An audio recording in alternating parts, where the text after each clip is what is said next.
अतुल कुमार भटनागर, राजकीय महाविद्यालय खेतड़ी, व्यवसाय प्रशासन विभाग, एमकॉम के बच्चों के लिए दूसरा इम्पॉर्टेंट पॉइंट जो हम डिस्कस कर रहे थे मानव संसाधन प्रबंध के तहत कि कर्मचारियों का जो चयन हम कर रहे हैं उसमें हमें दो बातों पर विशेष रूप से ध्यान देना है बच्चों। पहला है कि जो हमारे प्रार्थी हैं जिन्होंने हमारे संस्थान के लिए अपने कैंडिडेचर लगाया है, उन प्रार्थियों से संबंधित बातें हमें बहुत सावधानी पूर्वक देखनी चाहिए। दूसरा, हमें कुछ पॉलिसी संबंधित बातें हैं उनका भी विशेष रूप से ध्यान रखना होगा। तो प्रार्थी जो हमारे संस्था का आने वाले दिन या आने वाले समय में स्टाफ बनेगा, उसके लिए सबसे पहली बात हमें देखनी होगी कि उसमें कार्य के प्रति अभिरुचि कैसी है। तो बहुत इम्पॉर्टेंट बात है ये कि वो व्यक्ति जो हमारे संस्थान की संपत्ति के रूप में कर्मचारी बनने जा रहा है, उसमें काम के प्रति अभिरुचि कैसी है, वो काम को कैसे देखता है, किस तरीके से वो काम को करेगा। तो बहुत सारे टेस्ट होते हैं, बहुत सारे परीक्षण होते हैं जिनसे आप अपने उन कर्मचारी या उन, मैं कर्मचारी नहीं कहूँगा, मैं उन प्रार्थियों को कहूँगा कि आपको उनको गुजारना पड़ेगा और उनका बारीकी से टेस्ट करने के बाद आपको ये पता लगाना पड़ेगा कि कार्य के प्रति उनकी रुचि कितनी है। यदि काम के प्रति उनकी रुचि, काम के प्रति उनका ज्ञान, नॉलेज यदि अप्रोप्रिएट नहीं है तो कृपया उन्हें संस्थान के लिए एक जिम्मेदारी ना बनाएं, आप उन्हें रिजेक्ट कर दीजिए। दूसरी इम्पोर्टेंट चीज़ जो हमें ध्यान में रखनी होगी, उनकी एजुकेशन, उनकी शिक्षा को हमें देखना होगा कि जो वांछित योग्यता हमने मांगी है वो योग्यता उनके पास हो, एजुकेशन उनके पास हो, बिना उसके हम उन व्यक्तियों को ना चुनें। तीसरा है, हम प्रकृति, उसकी नेचर को भी थोड़ा बहुत, देखो किसी भी व्यक्ति के नेचर को हम समझ नहीं सकते, लेकिन प्रकृति को समझने का भी काम हमें करना होगा कि उसमें सामान्यतः इस तरह के भाव आप देख लें कि वो सहयोगी एटीट्यूड वाला हो, भाईचारे के भाव उसमें हो, मिलनसार वो हो।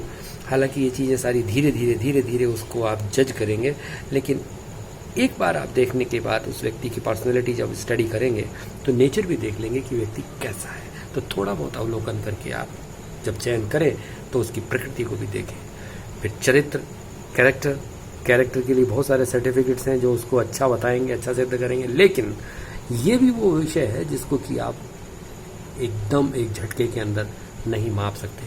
किस व्यक्ति का कैसा चरित्र है, इस स्थिति का आकलन किया ही नहीं जा सकता।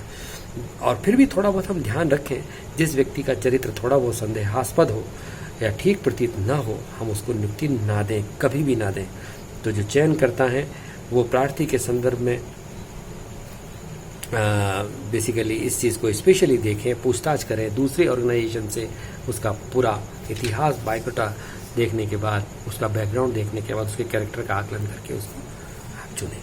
फिर उसकी अच्छी आदतों का भी आप आकलन करें कि कहीं वो शराबी तो नहीं है, जुआ तो नहीं खेलता और कोई गलत गंदे काम तो नहीं करता। ये सारी चीज़ें आपको जज करनी पड़ेंगी। It takes a lot of time, but लेकिन आपको ये देखना होगा कि क्या ये बुरी आदतें उसमें हैं या नहीं। फिर उसकी आयु को भी आपने देखा होगा कि आप अधिक प्रौढ़ व्यक्ति को ना चुनें, ऐसे व्यक्ति को चुनें जो कि एनर्जेटिक हो, कम आयु वाला हो, जो दौड़ भाग कर सके। तो आयु को भी कंसिडर करते हुए आप अच्छे योग्य व्यक्तियों को चुनें। फिर जिनका स्वास्थ्य अच्छा हो, किसी तरह की कोई बीमारी ना हो, आप उन लोगों को चुन लें। ये आपके लिए बहुत बेटर रहेगा, क्योंकि आपने देखा होगा कि मिलिट्री की जितनी भी भर्तियां होती हैं, जितना भी सिलेक्शन उसमें होता है, कितने हार्ड एंड टफ जो है उनके रूल्स एंड रेगुलेशंस होते हैं, कितने हार्ड टफ उनके टेस्ट होते हैं, तब जाकर के एक योग्य स्वस्थ आयु वाला व्यक्ति, अच्छी आदतों वाला व्यक्ति, अच्छे चरित्र वाला व्यक्ति आर्मी चुन पाती है। फिर उसके अनुभव को भी आप देखें, यदि वो पिछले किसी एक आध इंस्टीट्यूशन को ज्वाइन किए हुए था, छोड़ करके आया है, तो अनुभवी व्यक्ति को भी आपको चुन लेना चाहिए।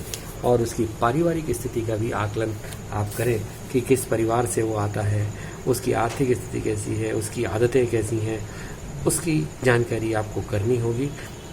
थोड़ा सा संदर्भ इंफॉर्मेशन आपको लेनी पड़ेगी, तब जाकर के आप उस व्यक्ति का चयन करें। ये आपका दूसरा इम्पॉर्टेंट एस्पेक्ट, जिसमें आपने प्रार्थी से संबंधित जानकारियाँ ली हैं। अगली हम जानकारियाँ लेंगे हमारी संस्था की नीतियों से संबंधित सूचनाएं भी हमें ध्यान रखनी होगी और उसके बाद उसका चयन करना होगा। जय जय श्री राधे।